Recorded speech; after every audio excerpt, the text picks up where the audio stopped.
Buonasera Scherma Vittorio Veneto, questa sera è la prima manifestazione a livello regionale che facciamo. È una società, Scherma Vittorio Veneto, che è nata 10 anni fa, contiamo già molti atleti che si sono piazzati anche a livello nazionale,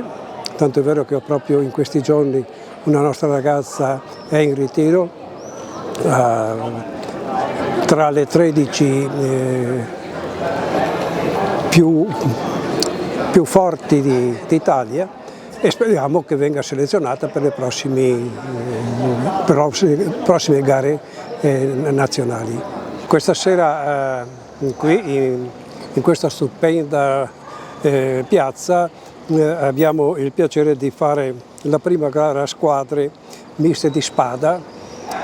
che ci vede impegnati a livello interregionale, e per noi è stato uno sforzo piuttosto notevole, ma che ci ha dato molta soddisfazione, anche perché